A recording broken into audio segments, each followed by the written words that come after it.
गौरव जैन जी, दिल्ली में प्रचंड बहुमत भाजपा को मिलती हुई नजर आ रही है, क्या कहोगे इसको लेकर? देखिए, बहुत बड़ा जन संदेश ये एक मिला है। ये जीत की सबसे बड़ी जो श्रेय है वो दिल्ली वासियों को मैं देता हूँ। बहुत धन्यवाद करता हूँ कि उन्होंने देश की राजधानी दिल्ली में भाजपा की सरकार को प्रचंड बहुमत के साथ लाकर विकास पर मोहर लगाई है, भारतीय जनता पार्टी की नीतियों पर मोहर लगाई है, प्रधानमंत्री नरेंद्र मोदी जी के विजन पर मोहर लगाई है। ये एक बहुत बड़ी जीत है। पिछले 10 सालों से केजरीवाल ने दिल्ली का जो सत्यानाश किया है ये किसी से छुपा नहीं है। दारू और भ्रष्टाचार में पूरी दिल्ली को उन्होंने डुबो कर रखा था, किंतु दिल्ली की जनता ने ये दिखा दिया कि उनके दिल में भाजपा बसती है और झूठ की भ्रष्टाचार की राजनीति को दिल्ली के लोगों ने बिल्कुल नकार दिया है और भारतीय जनता पार्टी को अपना प्रचंड बहुमत दिया है। और ये दिल्ली की जीत देश की जीत है, क्योंकि दिल्ली देश की राजधानी है, दिल्ली देश का दिल है। इसका जो संदेश है वो पूरे देश में जाएगा। इसका श्रेय प्रधानमंत्री नरेंद्र मोदी जी की नीतियों को, भारतीय जनता पार्टी की नीतियों को और हमारे हरियाणा के मुख्यमंत्री नायब सिंह सैनी जी, जो कि एक स्टार प्रचारक के रूप में जिन्होंने दिल्ली की कमान संभाली और उन्होंने भाजपा को ये जीत दिलाने का कार्य किया। भाजपा के सभी छोटे बड़े पूरे देश के कार्यकर्ता इस चुनाव में लगे हुए थे और सभी की मेहनत का ये परिणाम है। दिल्ली की जनता बहुत बहुत बधाई की पात्र है कि उन्होंने एक पारदर्शी सरकार, भारतीय जनता पार्टी की विकासशील सरकार को चुना है और निश्चित ही दिल्ली की जीत पूरे देश के लिए एक अलग संदेश देने वाली जीत है और अब दिल्ली के विकास में यकीनन 4 चांद लगेंगे। देखा जा रहा है कि जो दिग्गज नेता थे, जहाँ सत्येंद्र जैन जी, मनीष सिसोदिया जी और खुद केजरीवाल और जो चीफ मिनिस्टर रही हैं अतिशी, वो भी चुनाव हार गई है। किस तरीके से, कहाँ गलती हुई है? देखिए, ये दिग्गज नेता नहीं, ये दिग्गज भ्रष्टाचारी नेता हैं। ये दिग्गज नेता नहीं, ये दिग्गज ये सत्यानाश करने वाले नेता हैं। चाहे वो सत्येंद्र जैन हो, चाहे अरविंद केजरीवाल हो, चाहे मनीष सिसोदिया हो, दिल्ली का बेड़ा गर्क करने वाले ये नेता हैं और जनता ने इनको नकार दिया। जनता के सामने इनका असली चेहरा आ गया कि ये दिल्ली के हितैषी नहीं है, बल्कि दिल्ली को डुबोने का काम इन्होंने किया है, आपकी सरकार ने किया है और जनता ने इस आपकी सरकार को, इस आपदा को हमेशा हमेशा के लिए अलविदा कह दिया है। और यह दिल्ली नहीं, अब ये आम आदमी पार्टी का अंत का समय है। अंत की ओर आम आदमी पार्टी अग्रसर है और भाजपा पार्टी को जो जनता ने संदेश दिया है, इतना बड़ा जो मैंडेट दिया है, ये इसके लिए दिल्ली की जनता बहुत बहुत धन्यवाद की पात्र है।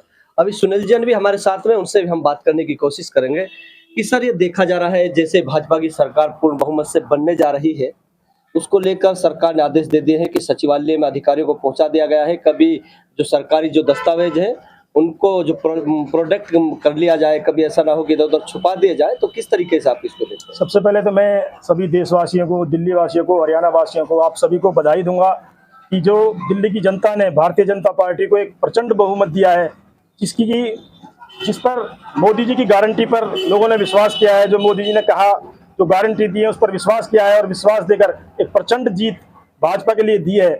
मैं धन्यवाद करना चाहूँगा सभी दिल्ली क्षेत्र के शहरवासियों का, जिन्होंने भाजपा को इतनी सीटें दी। दूसरी बात जो आपने कही कि सचिवालय को काबू किया गया है, तो उसमें ये भ्रष्टाचारी हैं, इन्होंने इतने भ्रष्टाचार किए हैं जिससे ये जेल में पड़े रहेंगे आने वाले टाइम में। सरकार किसी को भी भ्रष्ट के लिए नहीं बख्शेगी। मोदी जी ना किसी खाते हैं, ना किसी को खाने देते हैं। उनका एक ही एजेंडा है, ना भ्रष्टाचार करूंगा ना करने दूंगा। तो भ्रष्टाचारियों को सलाखों के पीछे भेजा जाएगा, किसी को भी बख्शा नहीं जाएगा। जो लगातार भाजपा की तरफ से बल्लेबाजी की जा रही है, अगर राजस्थान में चुनाव हुआ वहां सरकार बनाई, फिर हरियाणा में हुआ वहां भी बनाई, अब दिल्ली में भी उन्होंने अपना कब्जा जमा लिया है, तो क्या कहोगे इसको लेकर? हमारे जो मोदी जी की नीतियां हैं उनको सभी लोग और उनकी गारंटी को सभी लोग पसंद करते हैं, उन पर भरोसा करते हैं। अभी तो हमने राजस्थान, हरियाणा और उत्तराखंड जीता है, दिल्ली जीता है। आने वाले टाइम में हम बिहार भी जीतेंगे, महाराष्ट्र भी हमने जीता है, बिहार में भी अपनी पूर्ण बहुमत की सरकार हम बनाएंगे, ऐसी हमें आशा है। और मोदी जी की जो गारंटी है, जो वो कहते हैं वो करते हैं, उस पर लोगों ने विश्वास किया है। आदरणीय मुख्यमंत्री जी, जिन्होंने हमारे सीएम साहब नायब सैनी जी ने कहा था कि मैं 8 तारीख को जलेबियां खिलाऊंगा, तो हमने सभी कार्यकर्ताओं को बुलाकर यहाँ जलेबियां बांटी हैं। दिल्ली की जीत की खुशी में सीएम साहब का अनुसरण किया है, उन्हीं की जो बात थी उसको पूरा किया है। और आने वाले टाइम में भाजपा ऐसी सरकार बनेगी जो आने वाले टाइम में शीला दीक्षित के रिकॉर्ड को भी तोड़ेगी।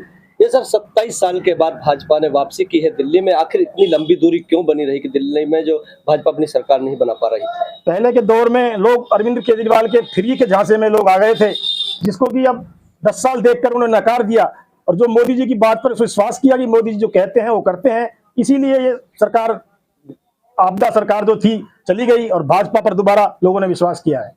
और हमारे साथ राहुल जैन भी हैं, राहुल जैन से भी हम बात करने की कोशिश करेंगे। आखिर किस तरीके से दिल्ली की प्रचंड जो जीत है उसको देख रहे हैं।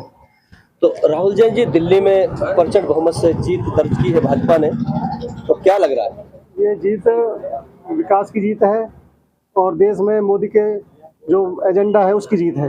मोदी जी जो देश में जो 2014 में यहाँ पर प्रधानमंत्री बने थे, उसके बाद से मोदी जी का जो विकास का जो रोड मैप है बहुत ज़बरदस्त देश ने पसंद किया है। देश में आज तक मोदी जी का कोई भी बात को जो कहते हैं वो पूरा करते हैं। ये देश के वासियों में पूरी तरह बैठा हुआ है।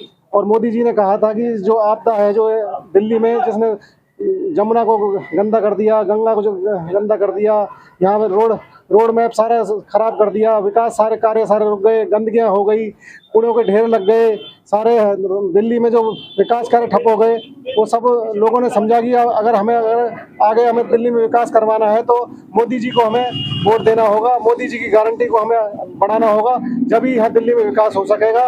और इसीलिए लोगों ने भाजपा को बढ़ चढ़ के वोट दिया है।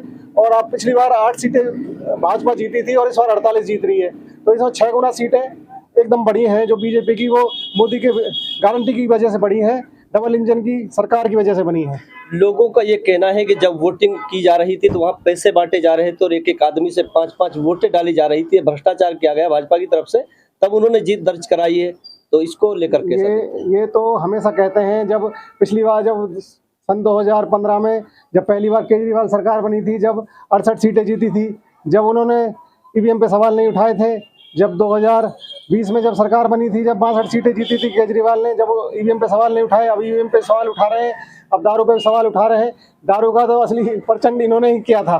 दारू का जो केस में अभी केजरीवाल जी 1.5 साल 1 साल बंद हो गया है, सतेंद्र जी जेल में रह गए, सिसोदिया जी जेल में रह गए, सारा मंत्रिमंडल जेल में रह के, और वो आज बीजेपी पे सवाल उठाते हैं।